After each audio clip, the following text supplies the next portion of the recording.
Bueno, permítame presentarle a nuestro expositor, al doctor Rodrigo Claure Vargas. Voy a hacer lectura de su currículum resumido. El doctor Claure es cirujano dentista, egresado de la Facultad de Odontología de la Universidad Mayor de San Simón. Es operador sociosanitario de Italia, jefe de clínicas de la Universidad Nacional del Oriente, jefe de clínicas de la Universidad Unifrance, jefe de carrera de la Universidad Nacional del Oriente, docente de pre y de posgrado, disertante a nivel nacional e internacional. Demos la bienvenida a nuestro expositor, el doctor Claure. La sala es todo suyo. Adelante, doctor, por favor.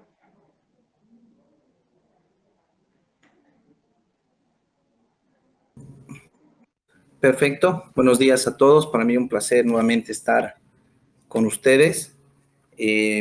Bueno, sin más preámbulo, pues agradecido por la invitación. Tenemos pues un contenido muy interesante para recordar, ¿no? Específicamente porque eso es lo que vamos a hacer hoy día, recordar algunas normativas necesarias, tomando las palabras del doctor Johnny Chambi y del doctor Soruco, en las cuales siempre habíamos aplicado las normativas de bioseguridad, pero ahora necesitamos fortalecer nuestros hábitos en este ámbito, en este aspecto, para que nosotros podamos justamente poder trabajar y enfocar de mejor manera esta perspectiva para que podamos cuidar nuestra salud, ¿no? Especialmente que como somos nosotros el ente, digamos, en primera línea de riesgo, ¿no? Entonces, gracias. Yo justamente estoy viendo acá un mensaje para ver si todo está sin ningún problema, ¿ya? Por lo menos mi audio y la pantalla está perfecta. Bueno, voy a compartir mi pantalla, por favor, si me lo permiten, para mostrarles lo que les tengo preparado a todos ustedes. Créanme, va a ser algo muy interesante. Las 2 horas que tenemos aquí van a pasar volando porque el contenido es amplio. Tenemos mucho material por recordar y bueno, pues espero que les pueda servir para que podamos determinar esta gestión y la siguiente gestión de la mejor manera posible. ¿De acuerdo? Voy a pedir a alguno de ustedes, por favor, si me da la opción de que se está compartiendo bien la pantalla, si logran ver la presentación, por favor. Sí, se lo ve. Una vez que yo compartí la pantalla. Adelante.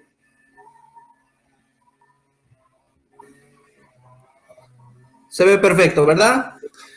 Bueno, entonces tenemos con esta situación muy especial. Créanme, aquí está un poquitito de mi hoja de vida, digámoslo así. Yo soy un San Simón como todos ustedes. Me siento muy orgulloso de haberme formado en esta Casa Superior de Estudios y bueno, pues hoy en día también muy orgulloso de poder aportar también a todos ustedes, ¿no? Como pueden ver en la parte inferior, realicé un curso de operador sociosanitario en la ciudad de Bérgamo, en Italia, hace muchos años atrás, el cual me ha permitido poder desarrollar este contenido de bioseguridad, ¿ya? Pero hay algo importante, si me lo permiten ustedes, cuando haya, por favor, algún corte de audio o de video, le voy a pedir, por favor, me manden un mensaje para que yo pueda tomarlo en cuenta. Para empezar, señores, es tan importante esta parte, tan interesante, porque el término bioseguridad se ha expandido totalmente en este último periodo, ¿cierto? Ahora, ¿qué es lo que está pasando? Que la bioseguridad, pues, tenemos que definirla como término y entenderla, porque si nosotros no entendemos qué es la bioseguridad, no vamos a poder aplicarla al 100%. Y lo que queremos es hacer un trabajo óptimo, ¿de acuerdo? Y miren que la definición es tan simple como esta. Como pueden ver ustedes aquí en la parte de la diapositiva, dice normas, ¿no es cierto? Entonces, la bioseguridad es respetar las normas, ¿no? Porque tenemos normas del Ministerio de Salud, tenemos normas del Ministerio de Deportes, tenemos normas institucionales de la universidad, ¿no es cierto? Entonces, hay que respetar esta normativa. No, esta normativa, la institución, en este caso la facultad, ha transformado las normas en protocolos, ¿no es cierto? Aquí está, podemos ver aquí, en protocolos. Entonces, bioseguridad se resume a eso, en respetar las normas y los protocolos institucionales, pero ¿para qué? Para prevenir, ¿ya? Para lo único que nosotros vamos a realizar la bioseguridad es para prevención. ¿Qué es lo que queremos prevenir nosotros como odontólogos? ¿Qué se focaliza para prevenir? Lo que nosotros queremos prevenir son las infecciones cruzadas en el consultorio, ¿no? En este caso, en la clínica universitaria. Queremos evitar contaminar y transmitir una enfermedad de una persona a otra. Eso es una infección cruzada, ¿ya? Y por el otro lado, lo que ahora sí nos aterroriza a muchos de nosotros, los que tenemos tanto miedo de ir a la clínica, es porque no queremos adquirir una patología en nuestro medio de trabajo, ¿no es cierto? Entonces yo creo que con eso queda clarísimo lo que es bioseguridad y lo vamos a reiterar para que ustedes no lo olviden y lo recuerden siempre que vayan a hacer una atención clínica, ¿de acuerdo? Y especialmente los de básicas también, que ya vayan fortaleciendo estos conocimientos para que tarde o temprano van a llegar a la clínica y pues tengan que manejarse de una manera adecuada. Entonces, respetar normas, protocolos para prevenir infecciones cruzadas y patologías de riesgo profesional que podemos adquirir nosotros como operadores en nuestro medio de trabajo, ¿no? No necesariamente en la clínica con paciente, también en un laboratorio, en un anfiteatro, etcétera, ¿no? Porque no solamente estamos hablando de una patología hoy en día, se habla de montones de patologías. Tomo la palabra del doctor Soruco que decía, ¿no? Se viene manejando la bioseguridad de siempre, porque las enfermedades siempre han estado ahí. Bueno, les paso a ustedes esta imagen para que vayamos tomando en cuenta algunas patologías que realmente han golpeado fuerte a la parte odontológica, especialmente el VIH, ¿no? El VIH ha sido muy fuerte, nos ha golpeado bastante, ¿no? Mucha gente se ha contagiado de esta patología porque no teníamos los cuidados de bioseguridad adecuados, ¿no? La hepatitis B que ha sido muy fuerte en este último transcurso, 2014-2015, la hepatitis B ha aumentado los índices en el sector salud de tal manera que ha alarmado bastante a la población, ¿no? Y la tuberculosis que es un poco más reducida, pero estaba también entre las más adquiridas por el odontólogo.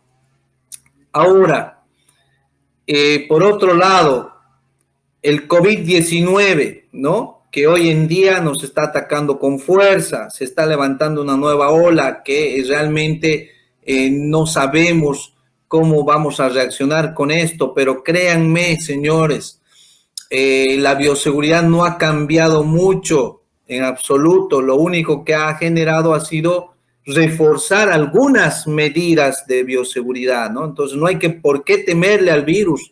Si nosotros trabajamos de una forma adecuada, vamos a trabajar sin ninguna dificultad, ¿no? Este virus es como cualquier otra patología en riesgo para el odontólogo, pero hay que saber cómo trabajar. Y hoy en día les voy a pasar todas las pautas, todas las normas y los protocolos que ustedes deben aplicar para no contagiarse del COVID-19, ¿ya? Vamos bien. Primer paso, señores, estudiantes, porque sé que esto está más dirigido para los estudiantes. Miren esta imagen, quiero que ustedes, vamos a hacer un poquito de historia de la bioseguridad hoy día. Y miren esta imagen, es el profesor Esmel Weyers, ya es un médico, bueno, era un médico húngaro, él, en la historia, él ha sido declarado el mártir de las madres, ¿no es cierto? Porque él, el salvador de las madres, lo ha determinado la historia. Porque este señor ha creado el proceso de lavado de manos. Miren, ha sido digámoslo, el genio el que ha ideado este procedimiento. ¿Y cómo se le ha ocurrido a él realizar este procedimiento? ¿Qué pasaba?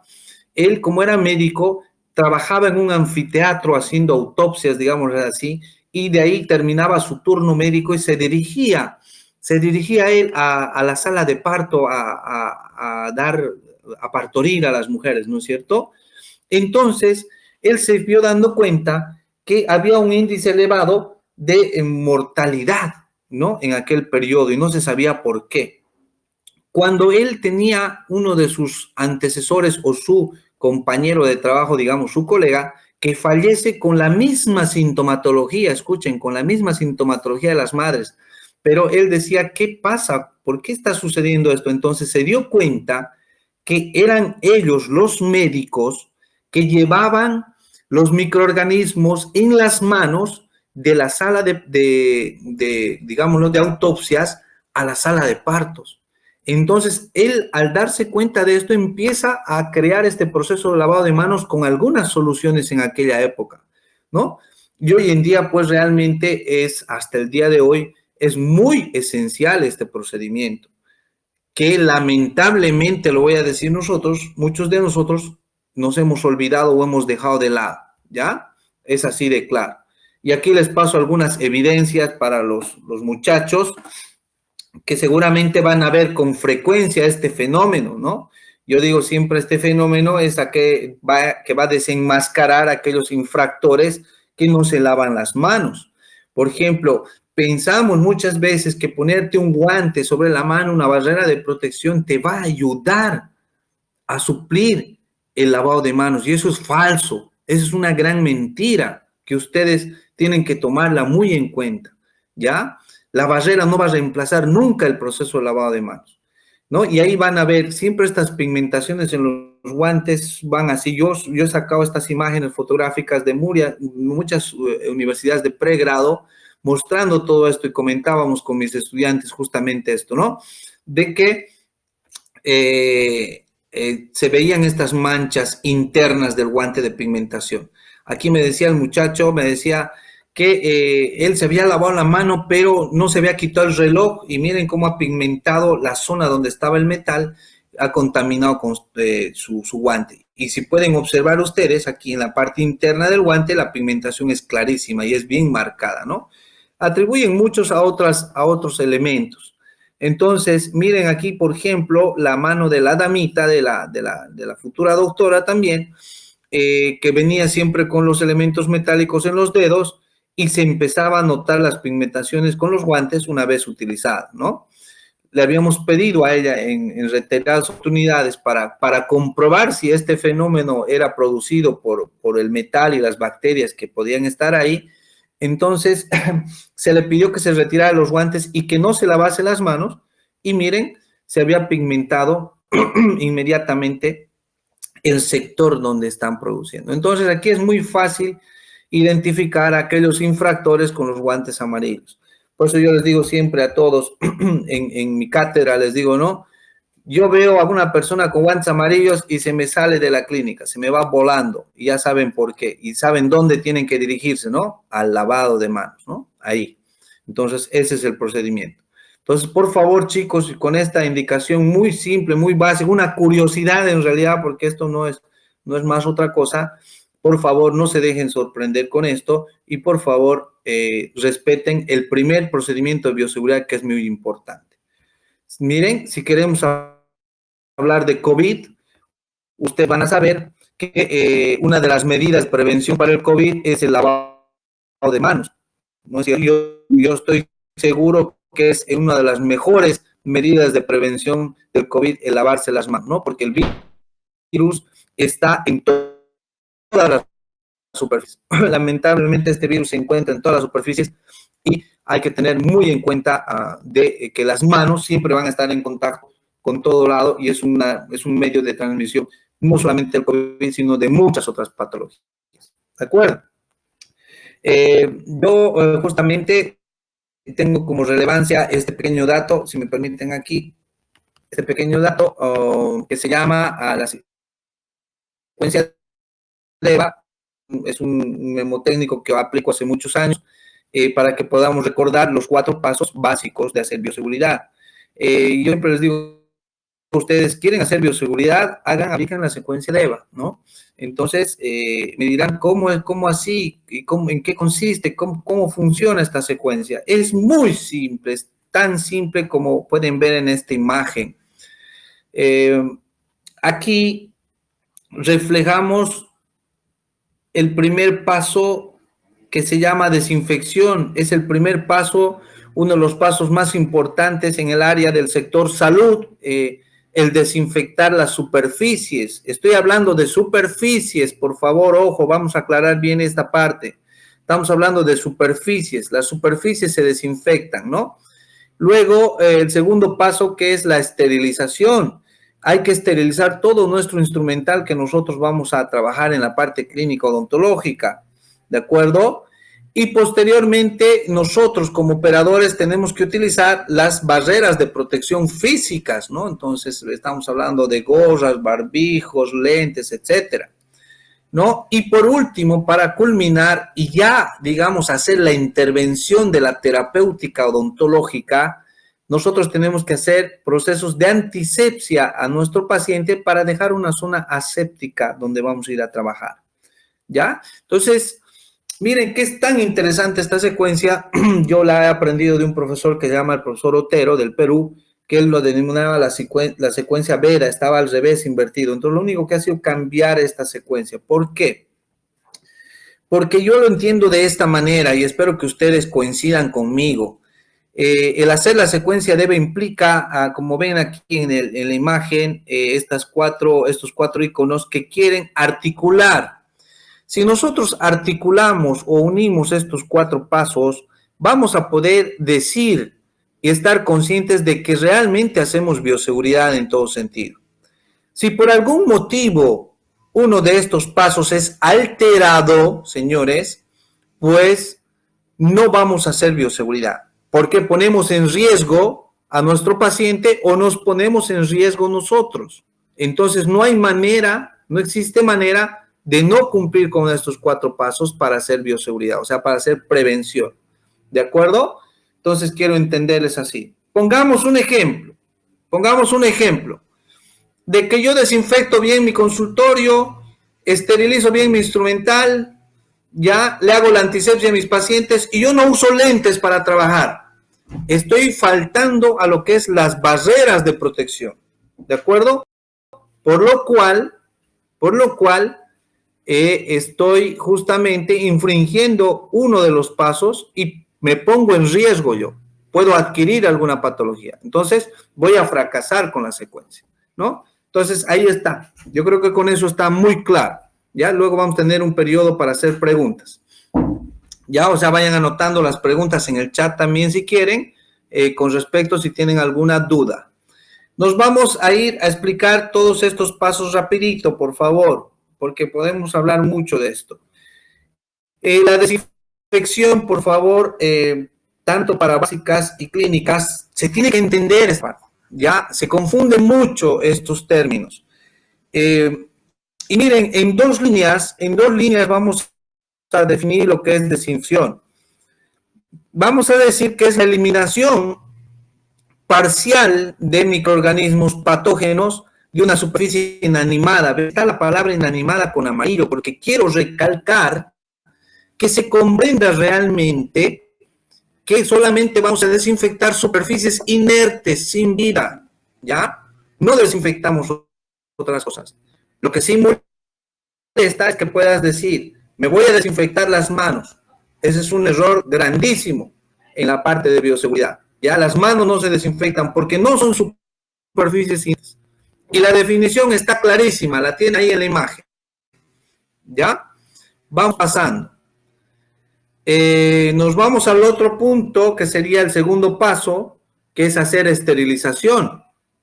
Nosotros debemos hacer la esterilización tomando en cuenta la noción del término, ¿verdad? Que sería en este caso una eliminación total de los microorganismos, pero también de superficies inertes, ¿sí? Eso se considera como un término básico para hacer una serie de procedimientos para esterilizar, porque la esterilización se basa en procedimientos y hoy día les voy a dar unas pautas de los procedimientos que se deben seguir. Ustedes tienen que crear un hábito muy, muy preciso para no fracasar en su proceso de esterilización, ¿ya? Entonces, ahí vamos a empezar. Queridos jóvenes, vamos a conservar nosotros la esencia de bioseguridad, desinfectando bien nuestro instrumental y nuestras superficies y luego respetando los pasos y los procedimientos de esterilización, ¿ya? Entonces me voy pasando con el otro, que sería la antisepsia, ¿no es cierto? La antisepsia, que sería la eliminación de microorganismos, parcialmente, obviamente, de una superficie animada. Si ustedes hacen un análisis de esta diapositiva, miren lo que está en blanco, ¿no?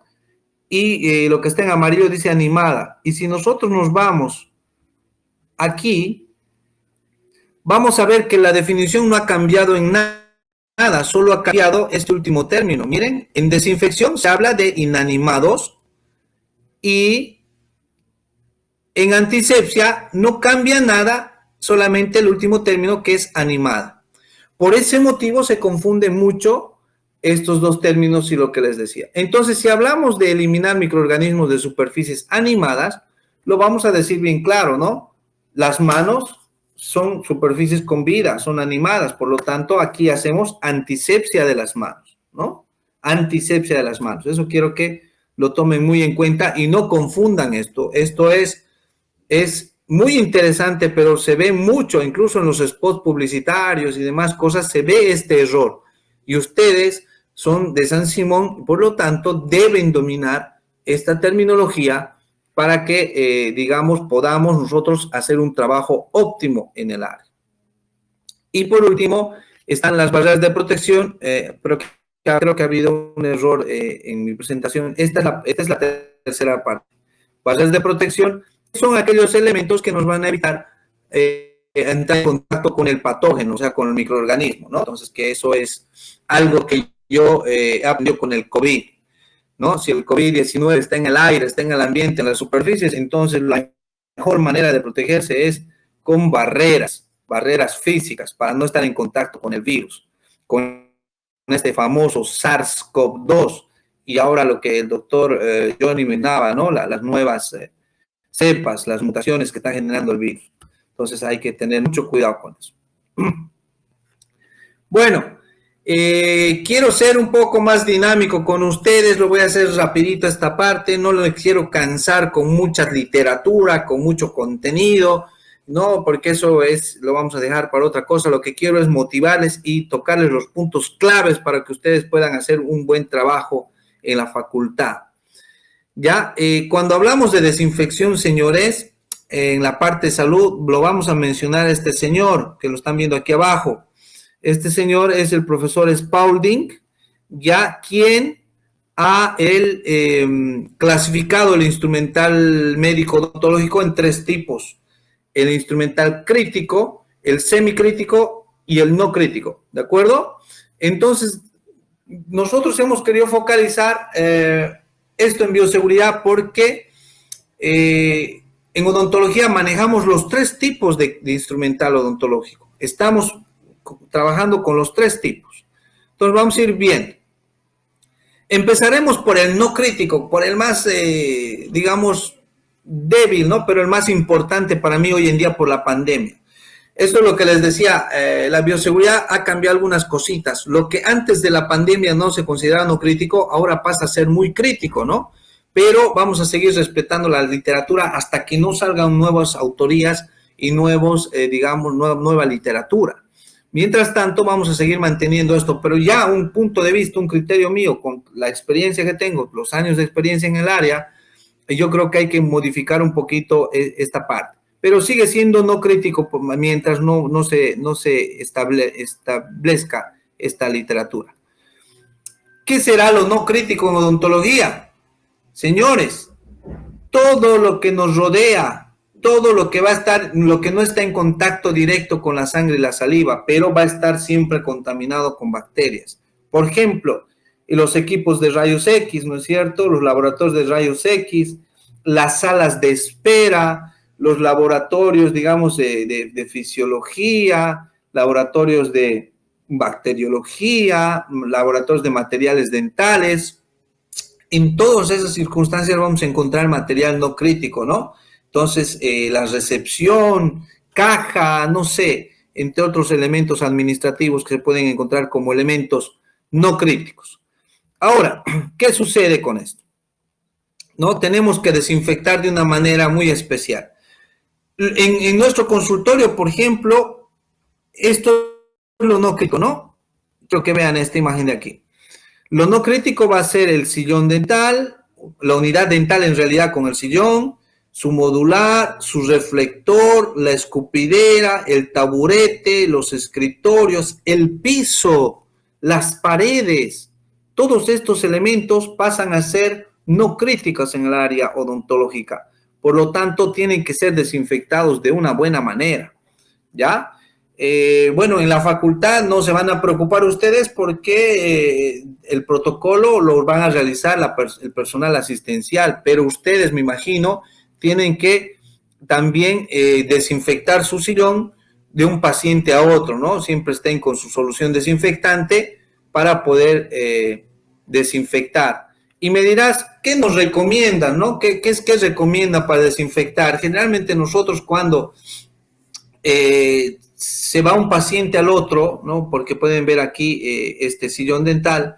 Aquí nosotros de un paciente a otro lo desinfectamos con amonio cuaternario, ¿no? Agarramos el amonio cuaternario en una, ¿cómo se llama? En un pulverizador y lo rociamos sobre el sillón y con un trapito limpiamos la zona para que pueda entrar otro paciente y eliminemos todo el contenido bacteriano de eso, ¿no? Muchas veces entra el personal de limpieza también y hace el mismo procedimiento con amonios cuaternarios.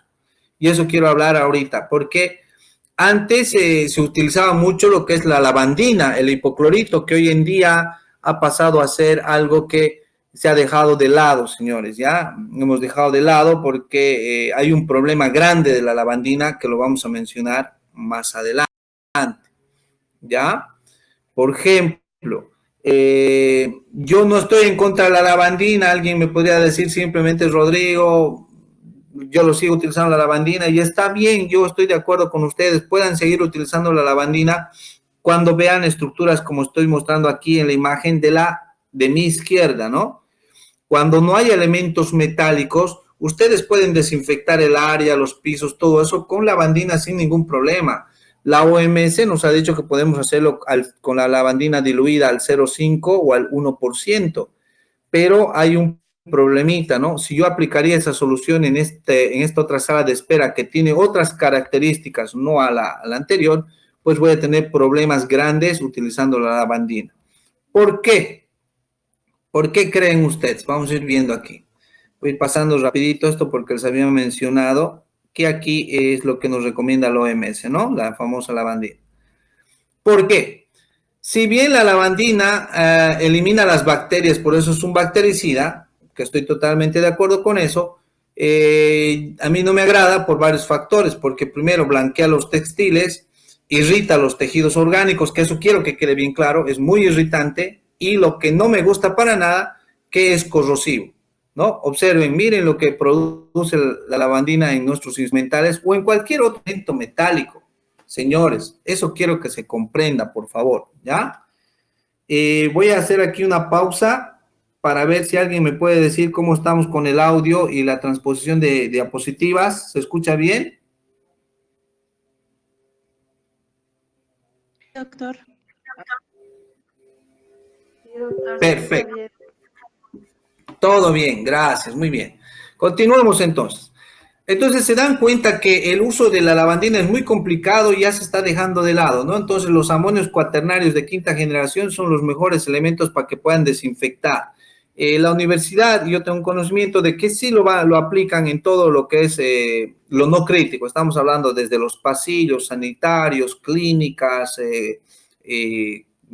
¿cómo se llama? Oficinas, todo eso se va a realizar con ese procedimiento de amonios cuaternarios de quinta generación. Por lo tanto, ustedes tienen que sentirse tranquilos de acudir a la facultad porque se están tomando las medidas necesarias de bioseguridad, ¿ya? Pero ustedes también tienen que llevarse un amonio cuaternario para hacer una limpieza de su sillón de paciente a paciente cuando lo ameriten, ¿no? Entonces es importante tener en cuenta, o me imagino que se les puede proporcionar algún detalle así. Yo solamente quiero mencionar los efectos de la solución. ¿Por qué el amonio cuaternario y no la lavandina? Miren, es menos tóxico, ¿sí? Lo pueden ver, no blanquea textiles, ya no oxida los metales, ¿no? Por ese gran elemento de que no oxida los metales, es algo que a mí me permite más tenerle confianza al amonio cuaternario. Yo comentarles, señores, de que yo con amonio cuaternario estoy trabajando más de unos 13 años atrás, unos 13 años, un poquito más. Lo que siempre mencionaba de estos productos, de que son muy buenos y se han comprobado científicamente, y también eliminan el virus del COVID-19, por lo tanto no habría por qué cambiar. Eso es lo que mencionaba el doctor Soruco en un inicio con sus palabras, ¿no? Nos comentaba de que no ha cambiado la bioseguridad, ¿no? La bioseguridad viene de siempre. Entonces, lo único que sí, estos productos son efectivos contra este virus, entonces no hay por qué cambiarlos.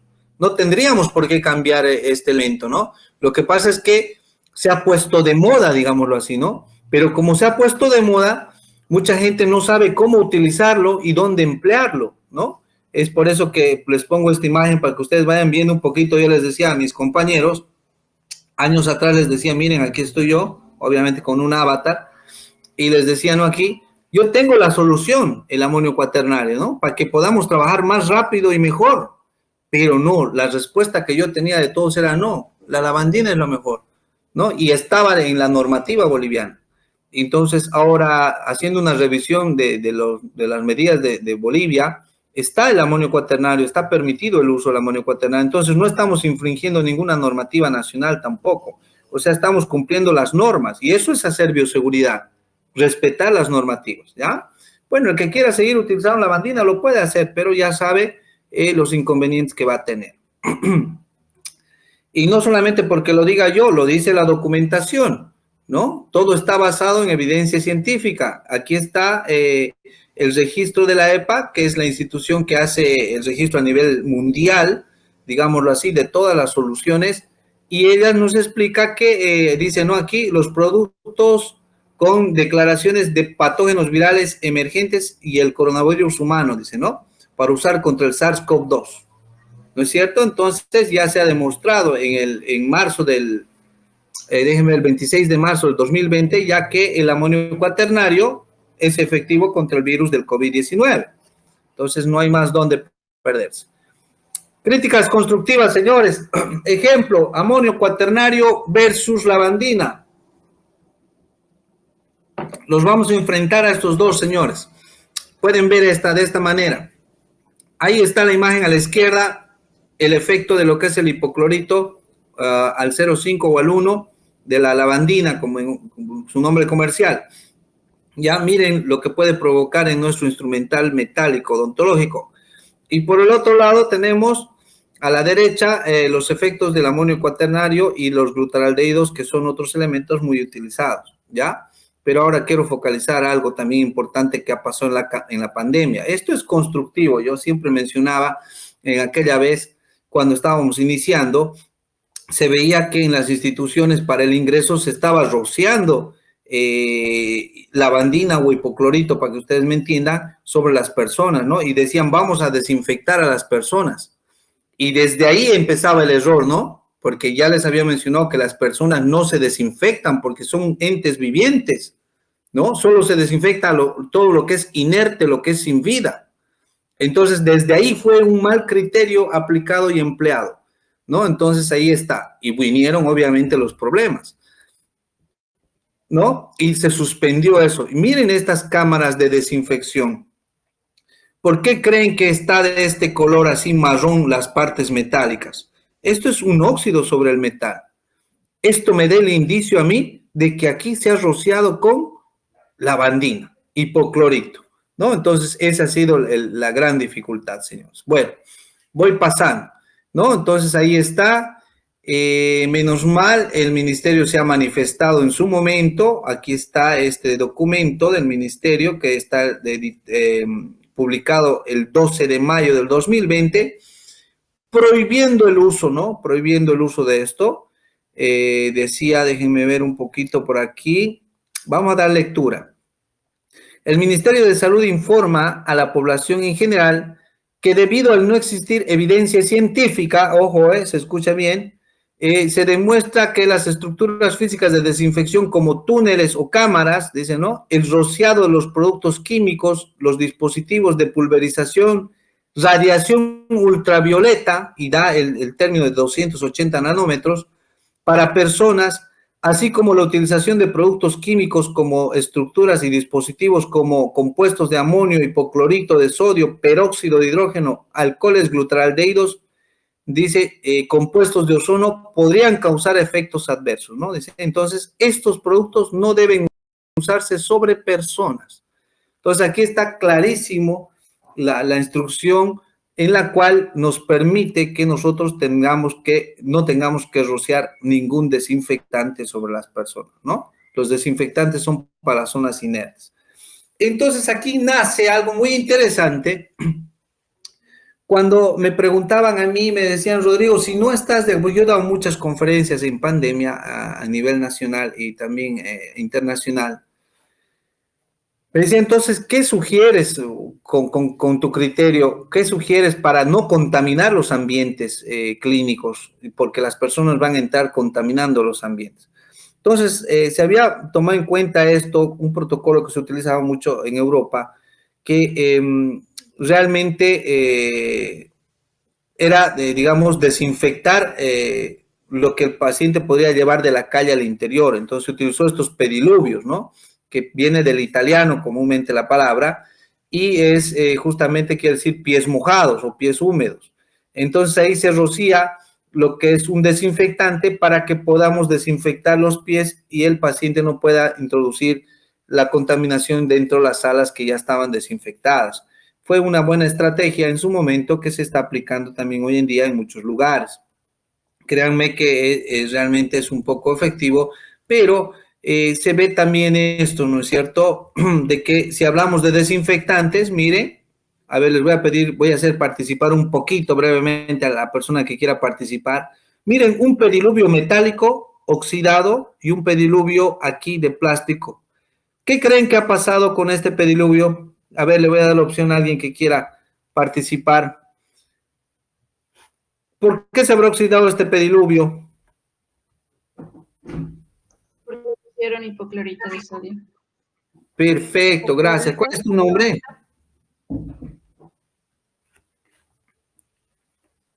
Deina. Bueno, Deina, exactamente, Deina. ¿Qué ha pasado? Han echado hipoclorito de sodio ahí, ¿no? Porque se ve el efecto de la solución. Entonces, mucho cuidado, ustedes ya haciendo este análisis, considérenlo esto. Créanme, ustedes van a trabajar toda la vida con instrumentales metálicos y todo ese sentido. Entonces, por favor, les recomiendo mucho cuidado con el uso del hipoclorito. Utilícenlo cuando no estén utilizando metales en ningún momento, ¿ya? Y dilúyanlo de la forma correcta también, que generalmente se diluye el hipoclorito de 20 ml en 1 litro de agua. Es muy complicada la dilución, ¿no? Incluso se recomienda 18 ml en 1 litro de agua cuando varía del 0,5 gramos a 6 gramos, de acuerdo cómo lo compras tú.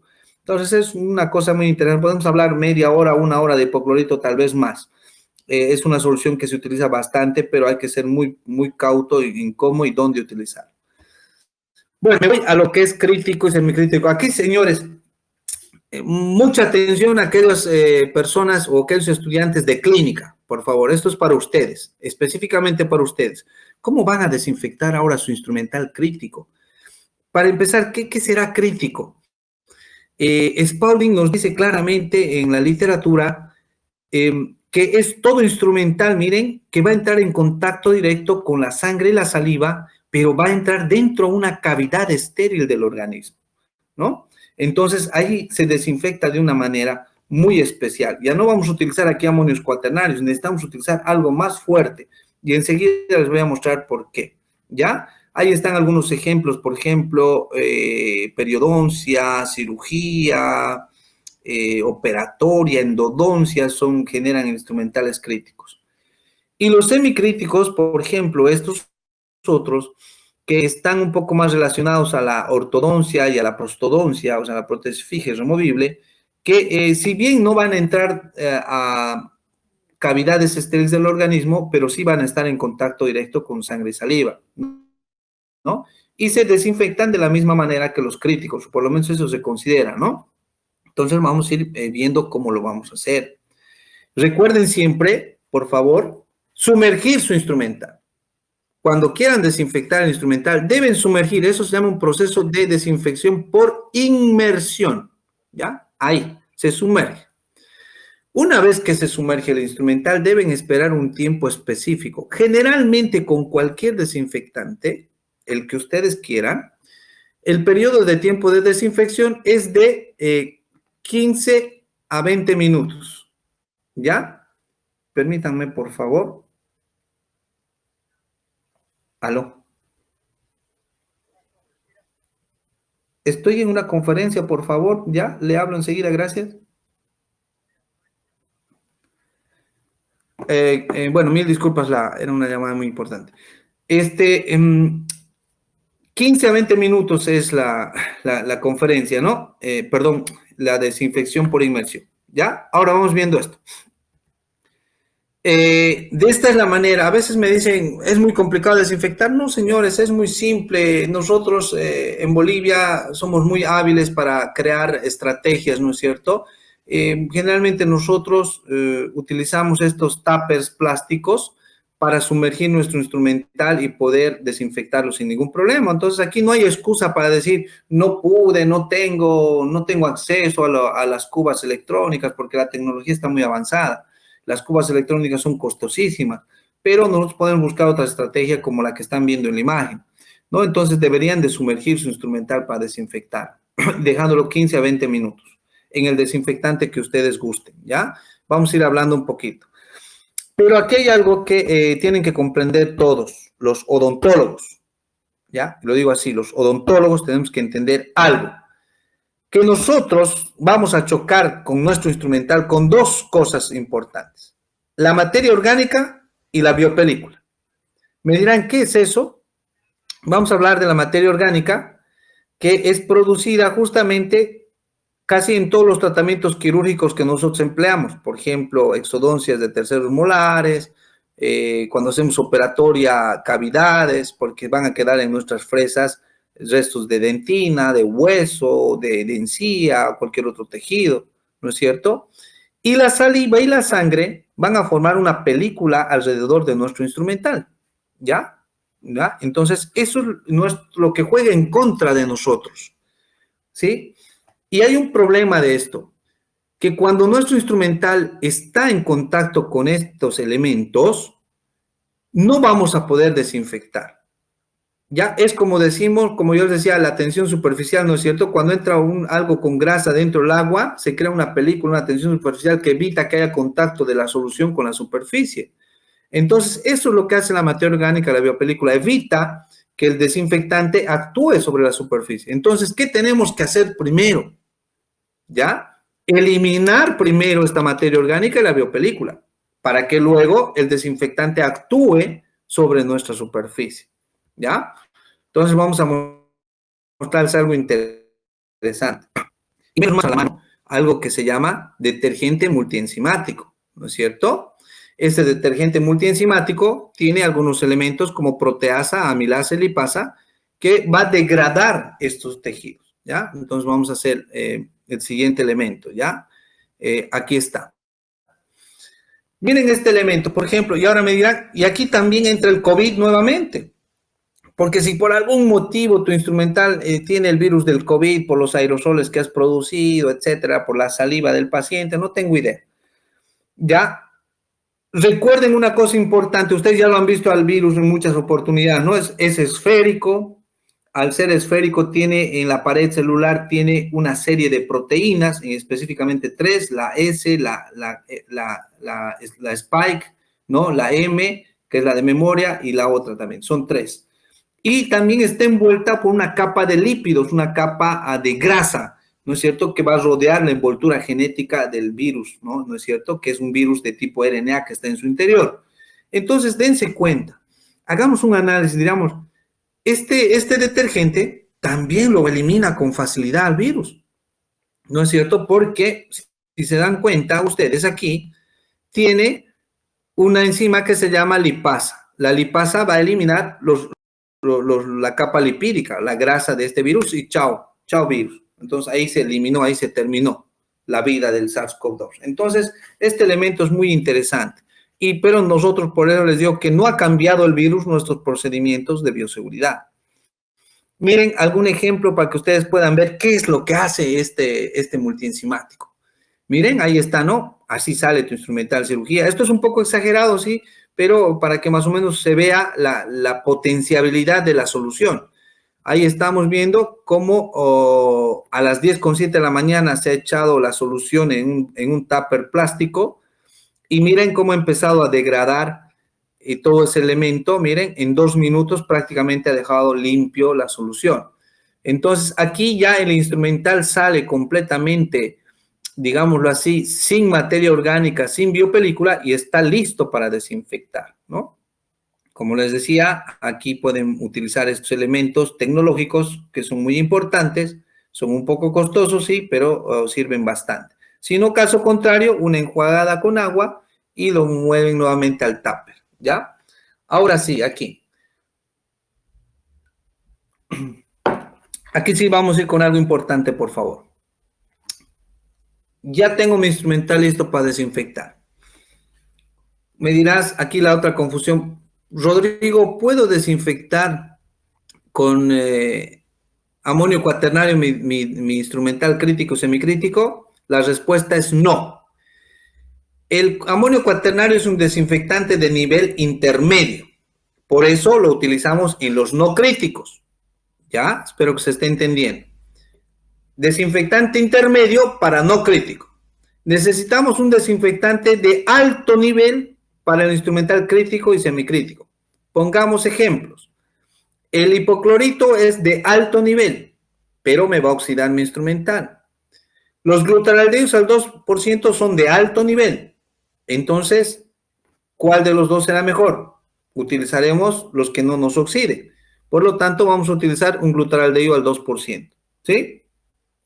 Y por otros beneficios también que tiene. Es espeoricida, virucida, por lo tanto va a eliminar el SARS-CoV-2 sin problema, o sea, el del COVID-19. El tiempo que actúa, miren, es de 15 a 20 minutos. Una desventaja que tiene que tiene un periodo de vida de 14 a 28 días nomás, ¿no? Entonces se va a perder su concentración en ese periodo de tiempo y no sirve más.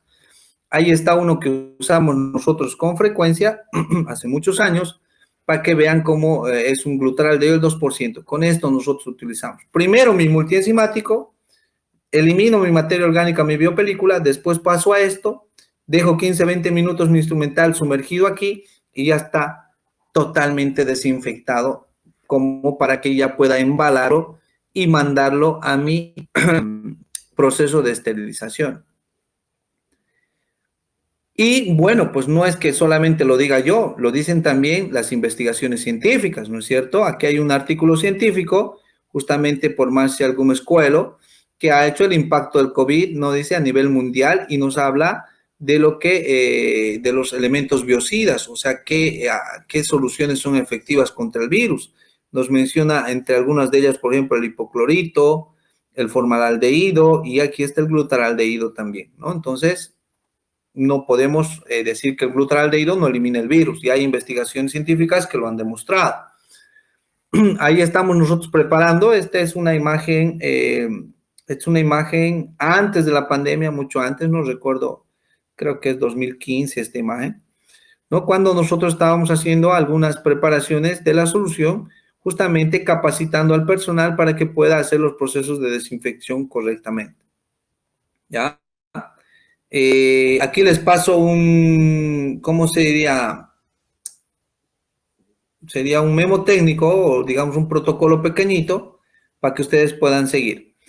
El primer paso para desinfectar tu instrumental va a ser el siguiente: utilizar un detergente enzimático o multienzimático, el que ustedes quieran, ambos funcionan bien.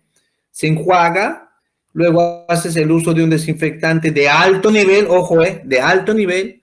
Se enjuaga y se embala el instrumental para mandar al proceso de esterilización. Entonces, con estos simples pasos, yo creo que no hay manera de que los estudiantes de clínica puedan decir esto, ¿no? Cuidado, ojo, por favor. No me lleven su instrumental a esterilización sin haber hecho estos pasos previos. Van a fracasar y corren el riesgo de provocar una infección. Tenemos que ser serios y responsables. Este procedimiento se debe realizar. Ahora, no sé si Si esto lo hace el estudiante, yo recuerdo que nosotros hacíamos esto, lo embalábamos y dejábamos en la facultad para que esterilice. Y no sé si está funcionando el mismo método como lo hacíamos décadas atrás. Vamos viendo esto. Me he sentido un poco viejo. Bueno, aquí les porto una imagen, por favor, de que justamente se perdió mi mouse. No lo encuentro mi cursor, aquí está. Para recordarles todo lo que habíamos hablado hasta ahora. Primero, por favor, siempre lávense las manos. Aquí estoy con un gluconato de clorhexidina para lavarse las manos y mis guantes no se pigmenten amarillos y después no pase vergüenzas en la clínica y no me haga llamar la atención con mi docente y no esté llegando a jefaturas después con sanciones. Y luego aquí tengo que primero mi instrumental siempre utilizar un multienzimático por 2 minutos de esta marca comercial, de otra marca comercial es un poco más de tiempo, elimino mi materia orgánica en mi película, hago un enjuágueme de mi instrumental, luego paso a mi desinfectante de alto nivel, en este caso un glutaraldehído al 2%, ya por 15 a 20 minutos hago un enjuague y paso a esterilización. Perdón, embalo mi instrumental bien como corresponde y paso a esterilización, ¿ya? Ahí está. Quiero que vean cómo... No está reproduciendo. Quiero que vean, por favor, aquí cómo se hace un procedimiento de previa esterilización.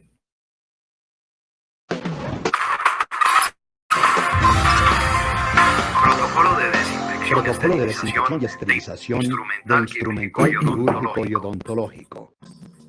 Para lavar el instrumental que se usa con cada paciente, se debe utilizar un detergente enzimático. Su función es bajar la biocarga bacteriana y retirar residuos de sangre y otros fluidos para dejar listo el instrumental a fin de continuar el proceso de desinfección y esterilización. El primer paso después de que el instrumental sale de la boca del paciente es introducirlo en una bandeja plástica donde se tiene preparada Insulina Plus, un detergente multienzimático, el cual se prepara 2 golpes de la válvula dosificadora con 1 litro de agua, dando un color testigo lila para indicar presencia enzimática. Esta solución con sus principios activos proteasa, lipasa, amilasa, celulasa, degrada sangre, grasa, carbohidratos, azúcares, almidones, proteínas y todo lo que quede adherido al instrumental como grasa, algodón, etc., protegiendo el instrumental y eliminando la materia orgánica y el biofilm que es formado por las mismas bacterias. Insulina Plus viene en presentación líquida. Se recomienda preparar la cantidad que se requiera cada vez, especialmente en procedimientos invasivos. Así se garantiza que esté 100% activa.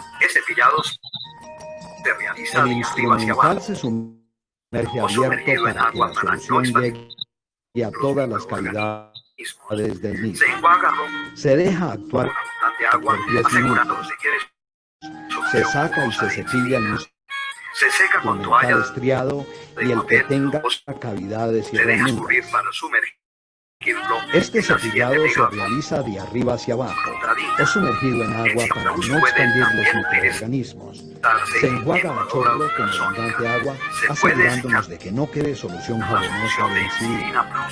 Se seca con toalla de papel o se deja escurrir para sumergirlo en la siguiente bandeja con glutadina. Insulina Plus puede también utilizarse en lavadora ultrasónica. Se puede desechar la solución de Insulina Plus en el vertedero. Es aconsejable vertirla en la escupidera para mantener baja la carga bacteriana y eliminar malos olores de esta. El segundo paso a seguir es sumergir el instrumental en una bandeja con glutaraldehído 2% glutamina. Se vierte la cantidad requerida de forma que tape el Si solo instrumental. necesita de desinfección, Se deja el instrumental en la bandeja por 10 minutos si solo se necesita Por una hora si desinfección es y va a pasar a autoclave. alto Por nivel, una hora si es o 3 horas si desinfección es de para alto nivel. esterilización O 3 horas completa. si En es el caso para de esterilización cristal completa. termoplástico En el caso o del no instrumental termoplástico se o procede no a autoclavado. enjuagar, se seca con toalla Se de procede a papel o enjuagar, presión, se seca con empaca toalla de y se papel o rotula con aire bolsa a de presión, se esterilización. empaca y se rotula en la bolsa Glutadina de es un esterilización. glutaraldehído al 2% de última generación Glutadina es que un contiene una glutaraldehído fórmula al 2% de última balanceada, generación, la que cual contiene es una fórmula balanceada, la cual es estable y no requiere activación. Tiene 3 preservativos que protegen la tres galvanoplasia del preservados que instrumental. protegen la Por lo tanto, galvanoplasia del glutadina no instrumental. oxida y Por no lo mancha. tanto, glutadina Contiene no silicona que deja oxida una y capa no que hace mancha. brillar el instrumental. Cualquier Además, contiene un silicona que deja una antioxidante capa para que no hace irritar brillar las el mucosas, con un instrumental. agradable olor a menta Además, tiene para un facilitar su anticoagulante manipulación. Su presentación es de 4.000 centímetros cúbicos. para no irritar las El uso mucosas. de glutadina es necesario, puesto que usted va a tener la seguridad de que ha bajado totalmente la carga bacteriana. En autoclave se coloca ya el instrumental empacado y rotulado. Su Debe presentación es de incluir 4.000 fecha, número, responsable del El uso de proceso, glutadina es vencimiento de la necesario, esterilización de puesto que cada usted paquete. va a tener la seguridad Tenga que en ha bajado cuenta no sobrecargar el totalmente la autoclave. carga bacteriana. En el Use cinta, autoclave testigo o coloca ya empaque el que cristal contenga empacado ya el en indicador debe incluir fecha, químico que número, demuestre que ha responsable del pasado proceso, por un proceso de vencimiento de la calor.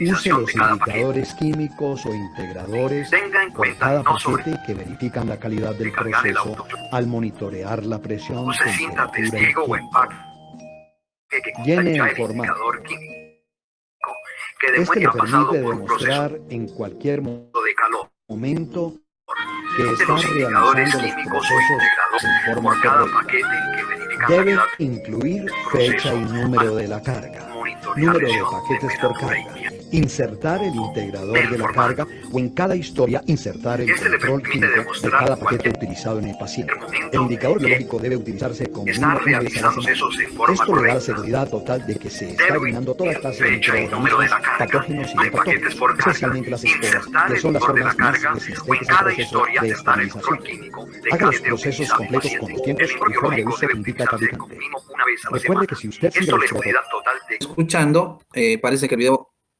ha corrido bien. Ya, perfecto. De todas maneras, gracias, doctor. De todas maneras, el video en realidad, a veces esta parte de audiovisual no se reproduce muy bien por las señales posible, ¿no? Bueno, como estamos un poquito lejos también, pues la señal muchas veces es fluctuante. En el video lo que recalcaba era lo mismo, ¿no? Cómo tenemos que utilizar siempre el multienzimático primero, siempre, escuchen, siempre, porque eso es lo que pasa ahora. Yo, por ejemplo, cuando voy a capacitar a muchos sectores, muchas áreas públicas, privadas, lo primero que pregunto es, y muchos de ellos no utilizan multienzimáticos, ¿no? Piensan que con el desinfectante es más que suficiente y eso es un error grande. Entonces, el multienzimático debe ir por fuerza, o sea, sin el multienzimático no va a funcionar la desinfección, ¿ya? Entonces, es algo que quiero que lo comprendan muy bien. Entonces, no hay desinfección sin uso de multienzimáticos. Y el embalado. Ahora hablaremos de esterilización rapidito, porque sé que en la parte de pregrado no hacen ustedes la parte de esterilización, ¿no? Pero les tengo que dar las pautas de cómo ustedes tienen que embalar. Recordarles rapidito, ustedes rápido, existen métodos de esterilización, los físicos, los químicos, ¿no? Los químicos que son por soluciones y los físicos que se dividen en odontología, obviamente, en dos tipos. Como pueden ver, este de aquí, este amarillo aquí, es un calor seco, ¿ya? El calor seco que lo produce esta maquinita que están viendo aquí, que se llama la estufa Pau-Pinel, la que está en la parte superior de la imagen, ¿ya? Y por el otro lado está el calor húmedo, que ven aquí a base de agua, que produce un vapor de agua, que lo produce este elemento de aquí que se llama el autoclave, ¿ya? Entonces, eso es lo que tienen que conocer ustedes, que ahí adentro, en las salas de esterilización, se utilizan tanto calor seco y calor húmedo. Pero el calor seco es muy dañino, daña mucho los instrumentales, especialmente los plásticos, etcétera. Hay muchos elementos que no pueden entrar al calor seco, entonces es grande, es amplio. Podemos hablar de esterilización, qué sé yo, mañanas enteras, Se puede hablar mucho de esterilización, desde los equipos hasta cómo funcionan, sus aditamentos, tiempos, temperatura. Tenemos que hablar de atmósferas de presión, se habla de indicadores químicos, se habla de indicadores biológicos, ¿no? Todo esto lo que pueden ver ustedes en la imagen, por ejemplo. Aquí están los indicadores biológicos, están con sus indicadores químicos, cosa que ustedes no tienen que manejar. Pero eso les interesa a ustedes. Yo quería mostrarles esto aquí para ustedes. El embalaje. Yo tengo entendido que hoy en día solamente debemos esterilizar en autoclaves, ¿ya? Por lo tanto, vamos a hablar de autoclave. El embalaje debe ser realizado siempre en papel de grado quirúrgico. Para que me entiendan bien, la famosa bolsita, ¿no? Todos dicen la bolsita para esterilizar, ¿no? Pero se llama papel de grado quirúrgico. Este papel de grado quirúrgico debe estar sellado herméticamente, ¿ya? Debe haber un sellado hermético. Este papel de grado quirúrgico debe llegar un indicador químico por fuerza, y eso lo deben saber los estudiantes, ¿ya? Ustedes tienen que saber, ustedes van a comprar un papel de grado quirúrgico y tienen que verificar que esté todo esto, ¿ya? Luego, cuando ya tengan este elemento, ustedes tienen que sellar su instrumental, ¿no? Su instrumental debe estar expuesto a esto, ¿no? Vamos a ir mostrando. Y ustedes sepan que este embalaje es de un solo uso, ¿ya? O sea, no es reutilizable. Ahí les muestro, por ejemplo, un papel de grado quirúrgico, que es todo esto. Y miren aquí estos puntos, el rojo y el negro, que es su indicador químico. ¿Ya? Entonces, y el instrumental debe estar expuesto. No lo debo cerrar en cajas porque si no, no voy a producir esterilización. Por lo tanto, debe estar expuesto. Eso es una indicación que ustedes, los estudiantes, deben saber. ¿Ya? Porque ustedes son los que van a embalar su instrumental y lo van a dejar para que esterilice. Ahora, por ejemplo, aquí queremos ver, si van a embalar de esta manera su instrumental, háganlo por materias, por teorías, digo, por prácticas, etcétera, ¿no es cierto? Y lo que ven ustedes aquí, este es un indicador químico, lo que están viendo, debe ir un indicador químico específicamente, ¿no? A pesar de que las bolsas de papel de grado quirúrgico ya lo tienen. Vamos a ir recordando un poquito esto brevemente. En esterilización, lo que están viendo aquí ustedes, este es un indicador biológico, que eso lo hace la responsable de esterilización, ¿ya? Vamos a saltar ese punto. Aquí otros elementos, esto por ejemplo es de posgrado, ¿no? Porque yo capacitaba posgrado también en diferentes áreas. Es más, estamos queriendo preparar un diplomado de bioseguridad porque se considera muy necesario aplicar este contenido. Incluso, permítanme recordarles esto, quiero hacer una aclaración. Yo he revisado los planes analíticos de muchas universidades y no hay una asignatura que se llame bioseguridad en odontología, ¿no? Se toca bioseguridad en diferentes ramas, por ejemplo, en cirugía, un poco en operatoria, un poco así, pero son contenidos muy mínimos. Es por eso que bioseguridad no se lleva muy bien y es por eso que a veces salimos con limitaciones, ¿no? Egresamos con limitaciones con esto. Entonces, se está tratando de implementar en el pregrado una materia que sea bioseguridad en odontología y que hable de todo, ¿no? Y que hable de todo desde el principio hasta el final, para que nosotros podamos llegar a lo que están viendo aquí, a ese tipo de elementos de esterilización y entre otras cosas también. Entonces vamos a nosotros fortalecer cuando exista un contenido o cuando haya una carga horaria que permita al estudiante, digámoslo así, capacitarse en el área con todos conocimientos profundos, ¿no? Porque no es lo mismo dar unas cosas así de relevancia. Ahora, quiero mostrarles a ustedes esto, señores. Es para ustedes, los estudiantes, esto. Miren en esta imagen, los puntos rojos están diagramando, digámoslo así, los microorganismos, tanto en el ambiente, en las superficies, todos, ¿no? Y el odontólogo va a estar siempre expuesto y contaminado desde el momento que ingreses a una área clínica. Entonces, aquí juega un papel importante lo que es el uso de barreras de protección, ¿ya? Vamos a ir pasando, por favor, estas diapositivas. Aquí quería llegar. El uso de las barreras de protección. Entonces, si yo sé que los bichos, digámoslo así, están ahí, que es comúnmente, nosotros lo hablamos para que me puedan entender los estudiantes que están en primer año, segundo año, la parte de microbiología, hablamos, ¿no?, de los microorganismos que están en el aire, en el ambiente. Vamos viendo esta parte. para evitar el contacto con eso, nosotros tenemos que utilizar primero este tipo de barreras. Las barreras para nuestros equipos odontológicos, que son barreras físicas. Ya, luego tenemos otras barreras para nosotros como el operador y por ende también tenemos que utilizar barreras para el paciente, ¿no es cierto? El operador puede tener barreras físicas como inmunológicas también. Me refiero a lo que son las famosas vacunas. Este pequeño elemento les paso así, estoy midiendo el tiempo, por favor. Les voy pasando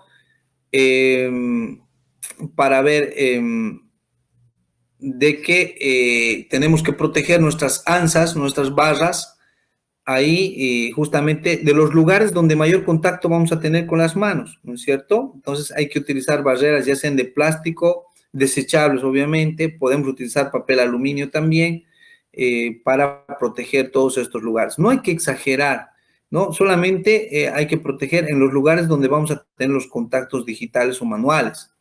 Eso es algo que se viene indicando hace muchas décadas atrás.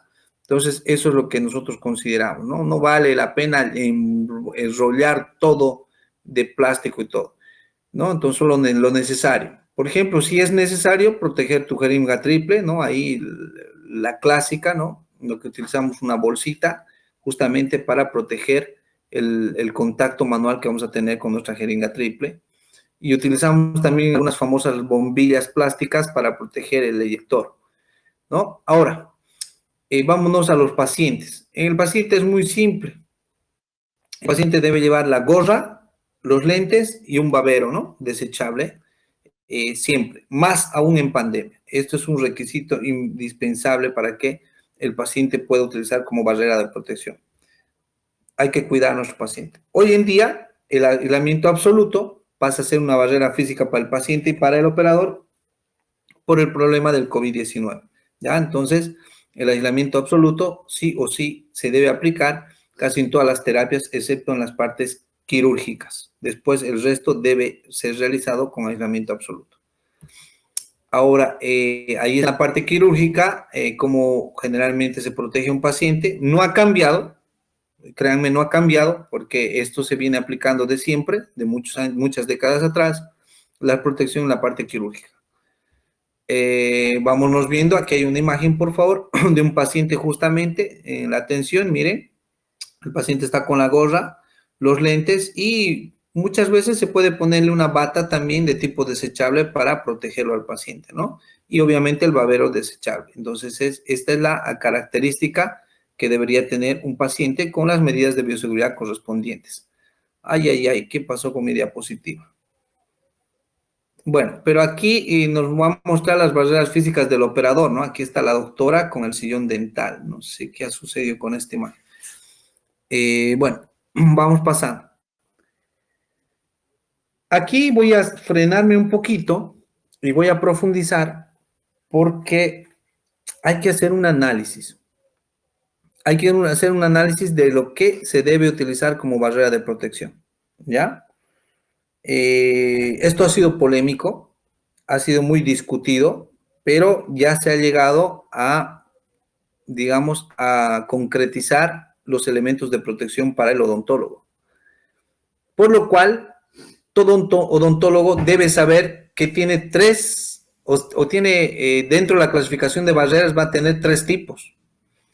Ya, lo que comúnmente se menciona el EPI 1, EPI 2 y el EPI 3. Ahora, ¿qué quiere decir el EPI 1? Quiere decir equipo de protección individual, ¿no? Pero vamos a hablar del básico. Por ejemplo, miren aquí. Hay mucha literatura de esto. Equipo de protección personal básico. En otra literatura habla de equipo de protección individual básico. Y otra literatura dice el EPI 1. Luego viene el equipo de protección personal intermedio o equipo de protección individual intermedio o el EPI 2, que llega a ser lo mismo.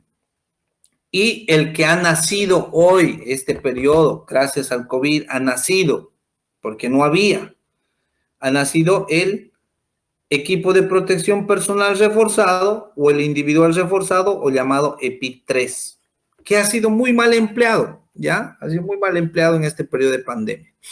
Bueno, vamos a ir viendo algo más práctico para que ustedes puedan aplicarlo y entenderlo todo esto, ¿ya? Aquí hay una gráfica de lo que son los EPIs, ¿no? Aquí está el básico, el intermedio y el reforzado. El básico es el que hemos venido utilizando de siempre, de hace muchos años atrás. Lo que es la bata, el pijama, ¿no? La manguita corta y cuellito en B, y que se ha usado siempre eso. Luego venían los zapatos, ¿no? Cerrados, las gorras, que podían ser desechables o de tela, el barbijo convencional o quirúrgico, los lentes, que siempre se han usado lentes, o la máscara facial, porque la máscara facial tampoco es nueva, habían máscaras faciales de hace muchos años atrás. Podías usar cualquiera de los dos, ¿no? Por eso se dice o lentes o máscara facial. A veces yo veo a las personas con sus lentes y su máscara encima, que es muy complicado, a no ser que tengas alguna dificultad de la vista, que tú llevas tus lentes normales y una máscara encima, que eso está permitido, ¿no? Pero se veía los lentes de una persona, unas antiparras más aquí, perdón, esas máscaras como decir, de buceo, y encima se ponían una máscara facial. Por eso decía que se había exagerado un poco. Y luego viene los guantes. En el intermedio, que este equipo intermedio, ¿cuándo más o menos nació o vino a ser utilizado? Cuando empezó el VIH-Sida. Cuando empezó el VIH-Sida, ya empezaron a protegerse, especialmente los cirujanos que estaban en contacto con sangre, empezaban a protegerse con estas barreras. Pero, ¿en qué consiste un equipo intermedio? En aumentarle al equipo básico, se incrementa como pueden ver ustedes aquí, la bata quirúrgica, una bata quirúrgica, ¿no? Desechable. Entonces, los cirujanos, los implantólogos, han usado batas quirúrgicas, o sea, un equipo intermedio de ¿cuánto tiempo atrás? ¿No? Entonces, no es más que otra cosa. Y el reforzado es aquel equipo que justamente viene con el overol, que se suma el overol a este otro elemento, ¿no? Se suma el overol, pero nace justamente sumando el overol también las botas quirúrgicas, y se aumenta lo que es este barbijo, el N95, ¿ya? Entonces ahí está. Bueno, señores, yo creo que con eso ha quedado claro y se entienda los tres tipos de protección que puede tener un odontólogo. Ahora me dirás, ¿en qué casos hay que utilizarlo? Eso también es una cuestión de criterio, le digo yo. Por ejemplo, voy a ir aquí. El básico yo lo utilizo, digamos, como para salir de una oficina a la otra, mi pijama, para estar deambulando los pasillos y todo eso. No hay ningún problema porque está siempre abajo, el intermedio, no se va a contaminar. Entonces, puedo deambular con mi intermedio sin problema. Entonces, ¿cuál es el que voy a utilizar yo en la clínica? Debo utilizar el básico, que utilizo en la clínica es el intermedio, ¿ya? Se me han cruzado las ideas. El intermedio, el intermedio me va a permitir hacer un trabajo clínico quirúrgico, lo que quiera, y retirarme mi bata, desecharla, y yo puedo salir tranquilamente con mi básico a dar una vuelta por ahí, ¿no? Y el reforzado, escuchen bien, el reforzado solo está indicado para atención de COVID positivos. Solo COVID positivos. Porque este equipo es de un uso muy específico, tiene un procedimiento muy interesante de montar el equipo y de desmontar el equipo, ¿ya? Es por eso que digo que se ha exagerado con esto. Se veía hasta las personas andando con overoles por los supermercados, contaminando todo. Ha sido un problema muy fuerte. Además de que este reforzado debe ser desechable de un solo uso, porque es para COVID positivos. Entonces, molesta bastante, y eso es lo que recalco siempre. Yo a veces, y lo digo así abiertamente, le digo, no, yo veía aquí en algunas universidades privadas, con overoles, los chicos por aquí, por allá, con el residuo. ¿Por qué no hay necesidad de eso? Al contrario, estamos, digamos, complicando las cosas porque con un equipo intermedio es más que suficiente. Ahora voy pasando. Este es el equipo básico. Esto es antes del COVID-19. Nosotros hemos trabajado así con las chaquetas cerradas. Yo soy una de las personas que en Santa Cruz hemos peleado mucho esto porque todos querían andar con la manguita corta, el cuello en B, que dejaban muy expuestas nuestras superficies. He peleado bastante para que se aplique esto. Se ponía de excusa la calor, la temperatura, etcétera. Pero se llegó a comprender. Entonces, ya en Santa Cruz todos los uniformes son así como me ven ahora y como me ven en la imagen, cerrados para la atención odontológica, estoy hablando. Hay que evitar superficies expuestas. Y ahí está también mi asistente, justamente con el equipo básico. Esta imagen le he querido mostrar, una imagen que me ha gustado mucho del profesor Carlos Puente de Argentina, un profesional muy reconocido en Latinoamérica. He tenido la oportunidad de verlo junto a otros endodoncistas a nivel en conferencias y me gustó mucho su forma de trabajar. Esta imagen no es una imagen de pandemia, esta es una imagen mucho antes de la pandemia. Miren cómo trabaja el doctor con sus barreras, su gorra, sus lentes, su barbijo, ¿no? Aquí está su bata, ¿no? No hay superficie expuesta, su paciente está con gorra, lentes, etcétera, ¿no? A ver, este será un equipo de protección intermedio, ¿verdad? Tiene que ser un equipo de protección intermedio. Entonces, el COVID no ha afectado en mucho esto. Lo único que ahora nos pide es cambiar de barbijo al N95 por el COVID, nada más. Entonces, incluso les voy a mostrar algunos artículos enseguida. Lo que sí hablamos es lo que les decía, esta otra imagen, las superficies expuestas, ¿no? Superficies expuestas del organismo nos ponen en riesgo. No podemos ponernos en riesgo hoy en día. Los barbijos son importantes. Quería mostrarles aquí que este barbijo con filtro no está permitido y no está indicado para el uso odontológico, ¿ya? Porque puede traer serios problemas para el paciente porque no es una protección. La válvula hace que bote cualquier elemento de contaminación del operador hacia afuera, ¿no? Entonces no está permitido esto con válvulas. Por favor, lo quiero recalcar bien. Lo voy a ampliar la imagen para que ustedes puedan ver que este tipo de barbijos no son recomendables, ¿ya? Eso como una indicación, por favor, no se dirijan a la clínica con eso. Esta es una imagen mía de cómo nosotros trabajamos en la parte clínica, quirúrgica. Estamos con nuestro equipo intermedio, ¿ya? Y esta es la manera de trabajar hoy en día, ¿no? Este es un equipo de protección intermedio, el famoso EPI2. Aquí adentro estoy en el interior estoy con esta chaqueta, que es mi equipo básico. Encima está mi bata, que eso ya lo convierte en un equipo intermedio. Utilizo mi gorra, mi barbijo y mi máscara facial. No estoy con lentes. Y si puedo usar lentes, ya no uso mi máscara facial.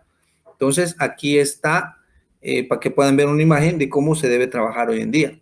Eso es lo que habitualmente hacemos, cotidianamente hacemos hoy en día en periodos de pandemia, ¿no? Y quise mostrarles una imagen mía de la clínica. Tenemos otra imagen también para que ustedes puedan ver de cómo en la clínica están trabajando los estudiantes, ¿no? Los estudiantes también están trabajando con el mismo equipo intermedio. La gorra, ¿cómo se llama? La máscara, el mandil quirúrgico o la bata, como quieran llamarlo, y están con sus uniformes básicos por dentro.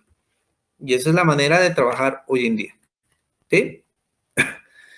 Recordarles que este de equipo de aquí, que sería el reforzado, que nos va a ayudar a atender pacientes COVID positivos, ¿no es cierto? Ahí está, esa es la imagen, ¿no es cierto? En la cual están entrando a hacer atención clínica hospitalaria a un centro COVID aquí en Santa Cruz con su equipo de protección reforzado, ¿no? En época de pandemia. Y el odontólogo lo puede hacer también, puede hacer uso de este elemento cuando tengas que atender un paciente COVID positivo por alguna urgencia, emergencia odontológica, ¿no? Porque nadie está libre de que tenga un problema dental o bucal siendo positivo al COVID, ¿no? Entonces no le podemos negar la atención. Y la atención se la puede realizar con un equipo de protección reforzado sin ningún problema. Si no, aquí está la literatura que respalda todo lo que les estoy hablando, ¿no es cierto? Que se puede manejar todo esto. Incluso aquí la OMS recalca en este artículo en el cual justamente se pueden utilizar ya elementos de protección intermedios de un material que se llama de tela antifluidos o de un material que sea lavable y desinfectable, ¿no? Antes, en un inicio se decía que tenía que ser sí o sí descartable por el COVID y todas las cosas. Entonces, hoy en día ya se puede utilizar o confeccionar uniformes con tela antifluidos que nos va a permitir lavarlas y desinfectarlas y reutilizarlas sin ningún problema. ¿Ya? Espero que les sirva estos datos. Otra cosa importante, mencionarles lo que es la NIOSH. La NIOSH es un ente que controla lo que es el uso de los barbijos y le da la calidad al barbijo, ¿no es cierto? Por ejemplo, nuevamente, estos barbijos con filtro, que no son los recomendables, como les decía, ¿no? No son recomendables, a pesar de que te dicen N95 que te protege, pero está justamente filtrando todos los elementos de la persona hacia afuera. Y es por eso que yo les digo, incluso cuando vean una persona con filtro, escapen, pónganse a 1 metro, 2 metros de seguridad de esa persona, porque no sabemos si puede ser positivo o no y puede estar contaminándonos también. Lo ideal es utilizar este tipo de elementos para uso odontológico, me refiero, ¿no? Los N95, que dice la NIOSH, la N es de NIOSH, que nos va a determinar que es el 95% de filtración que produce, ¿no? Entonces, eso es para que consideren ustedes. Otra cosa importante, por favor, para que ustedes puedan socializar a sus familiares y todo esto, se está levantando la 4ª ola y por muchos factores. Ahí estamos viendo algo que van a ver con frecuencia todos los días. La manera correcta de utilizar un barbijo convencional, ¿ya? Miren aquí a la izquierda, por favor. Los pliegues del barbijo están al revés. ¿Qué quiere decir? ¿No? Que aquí yo le digo, están creando unos balcones. Están creando unos balcones aquí para que haya retención de bacterias, microorganismos, partículas de polvo y de cualquier otra cosa en estos balconcitos. Entonces, no se pongan los barbijos de esta manera. Esto es la forma incorrecta de uso de los barbijos. Yo sé que a veces sucede, muchas veces, ¿no?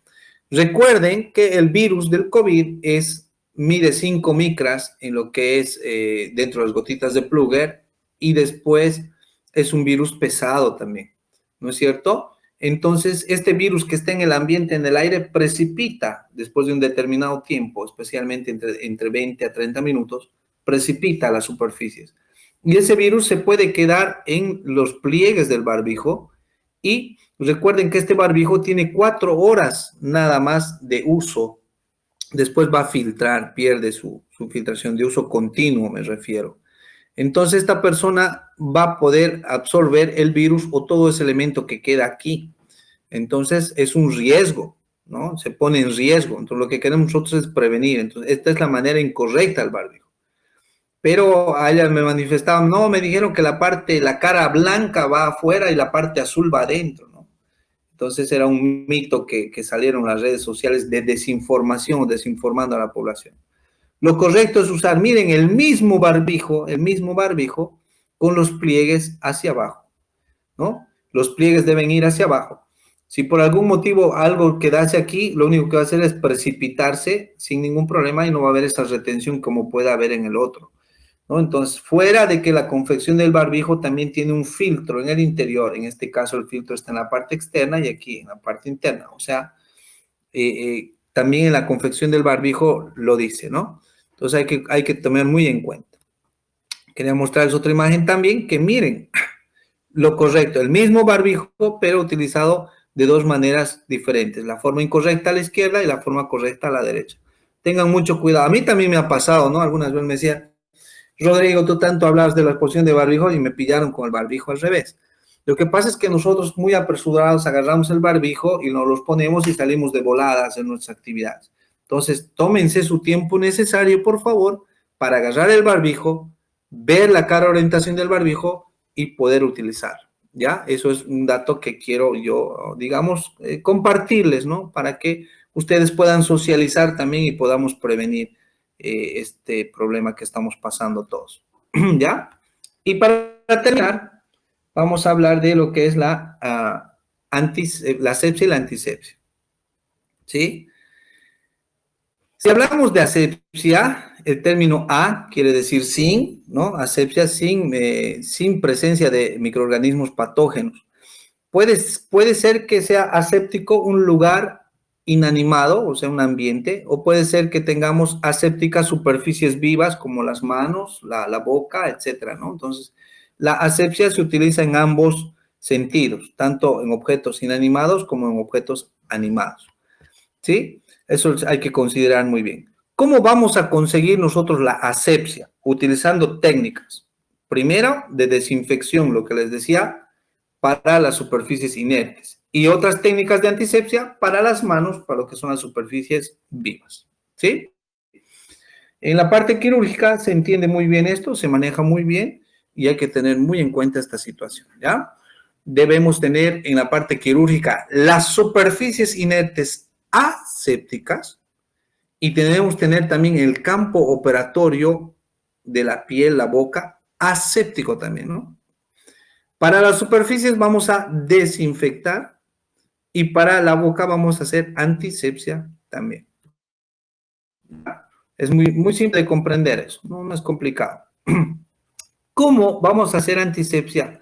Generalmente la antisepsia se hace solamente en la parte quirúrgica. Hoy con el COVID se debe realizar antisepsia en todas las especialidades, en todas, operatorias, cirugía, periodoncia, etc.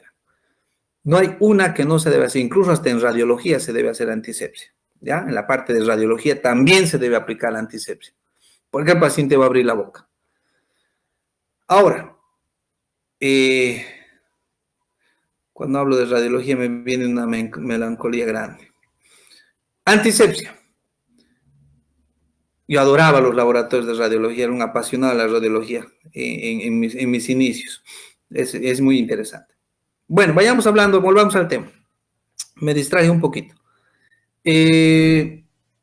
Cuando nosotros vamos a hablar de antisepsia intrabucal, ¿no? Y extrabucal, vamos a hacer la extrabucal, como pueden ver aquí, con iodopovidona para eliminar las bacterias de la parte externa y no contaminemos el área.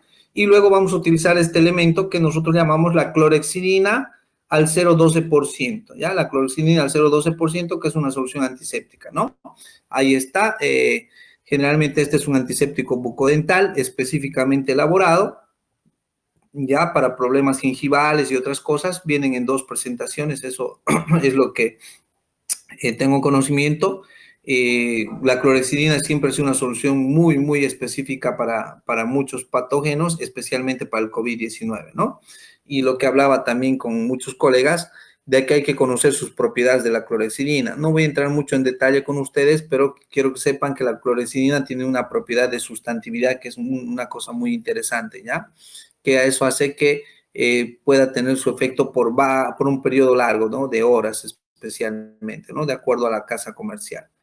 Entonces, recuerden, por favor, siempre hacer las buchaditas con clorhexidina a sus pacientes antes de la atención clínica, ¿no? En cualquier especialidad. Las críticas constructivas me voy a saltar, por favor. Quiero culminar, no quiero cansarlos mucho. Sé que es un problema grande. Solo quiero pasar esto de aquí para mostrarles a ustedes de que el alcohol al 70% es un buen antiséptico, ¿no? Entonces, no se olviden, por favor, sean amigos del alcohol al 70%, llévenlo siempre, hagan la antisepsia de sus manos con frecuencia cuando estén en contacto con superficies. Recuerden que el virus tiene una envoltura de proteínas, ¿no? En su parte externa. El alcohol es un desnaturalizante de proteínas por excelencia, entonces el virus del COVID, al estar en contacto con el alcohol al 70%, se van a destruir esas proteínas y entonces el virus no va a tener su efecto dentro de nuestro organismo. Entonces, por lo tanto, el alcohol es un buen elemento de prevención para el COVID. Entonces, alcohol al 70% o alcohol en gel, por favor, tiene que ser uno de sus aliados a partir de ahora, ¿no? En todo sentido, no se descuiden, por favor, con eso. Lo que sí es molestoso que aquí nos menciona el producto que es un antiséptico para manos y la señalética nos viene golpeando la cabeza otra vez como desinfectante de manos. O sea, tenemos que hacer las cosas bien. Sabemos que es un antiséptico y le metemos desinfección de manos. O sea, yo quedo muy molesto con estas circunstancias, no me agrada mucho. Recordarles también que el alcohol, por favor, como pueden ver ahí en esta imagen, es muy dañino para muchas superficies. No se les ocurre utilizar alcohol sobre las superficies de madera o sobre los tapices de sus sillones. El cuero o la cuerina, como quieran, el material con que han sido confeccionados los tapices de los sillones se deterioran como el alcohol. Miren este efecto del alcohol sobre una superficie de madera. A mí me sorprendió mucho ver esto, ¿no? Se quedó rociado por un par de minutos y después no pudo salir más. O sea, dañamos completamente la estructura metálica, de madera que realmente no pudimos qué hacer. Miren cómo el alcohol, solamente porque se ha quedado ahí humedecido por un periodo de tiempo. Entonces, los recomendables, no echen alcohol sobre sus superficies de madera, ni tampoco sobre los tapices de sus sillones, van a dañarlos. ¿Ya? Ahí está. Esto, los que utilizan aire acondicionado deben cambiar sus filtros por el COVID.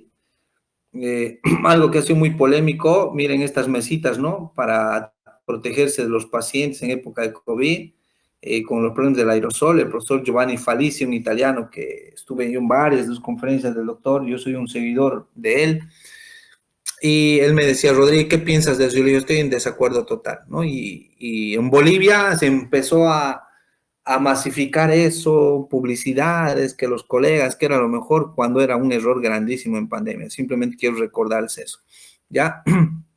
Entonces, para eso se han generado otros elementos como este, por favor, quiero que vean.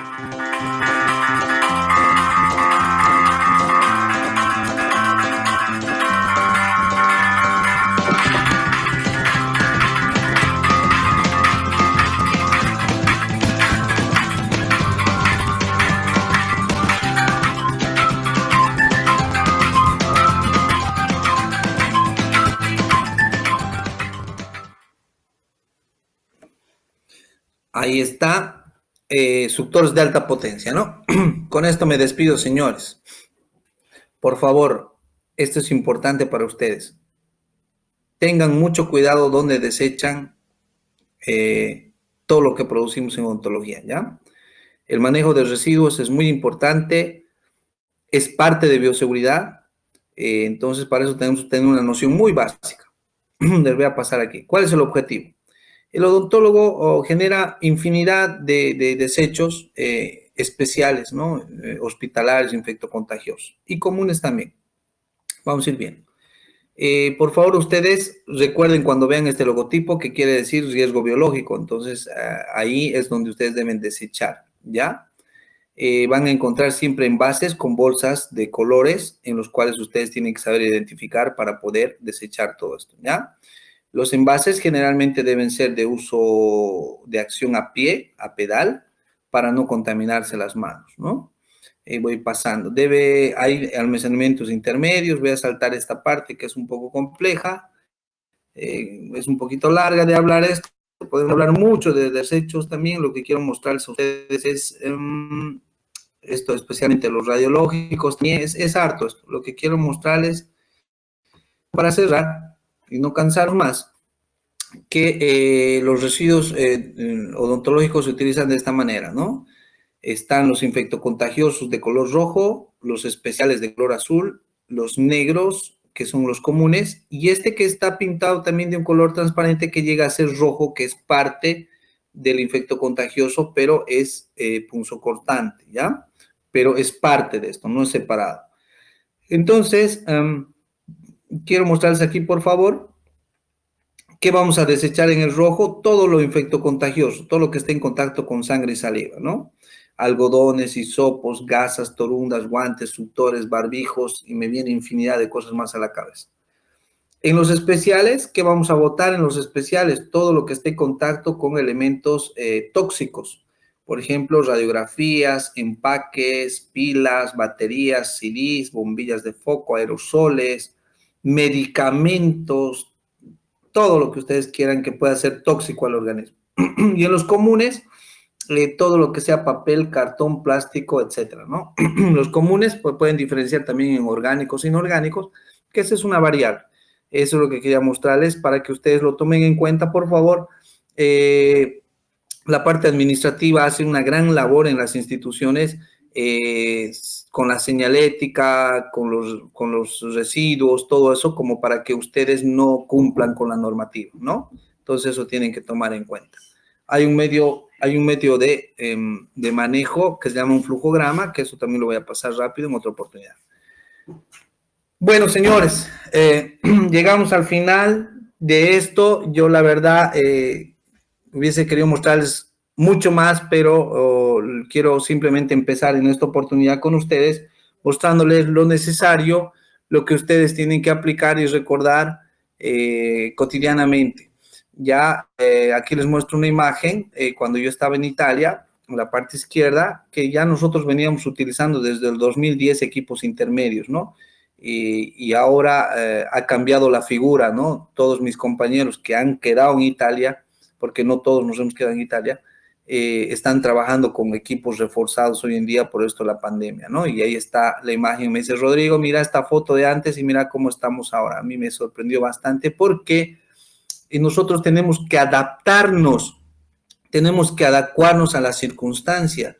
Lo que decía el doctor Johnny, decir, no sabemos qué es lo que va a venir a futuro, ¿no? Entonces, para que vean, miren cómo del 2011 a esta fecha, cómo han cambiado la situación, ¿no?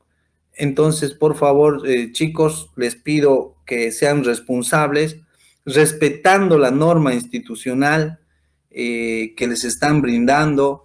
La parte administrativa, la parte docente está haciendo una labor grandísima para tratar de darles a ustedes lo necesario para que ustedes puedan tener. Y entre esas cosas está este tipo de actividades de capacitaciones para que puedan ustedes manejar.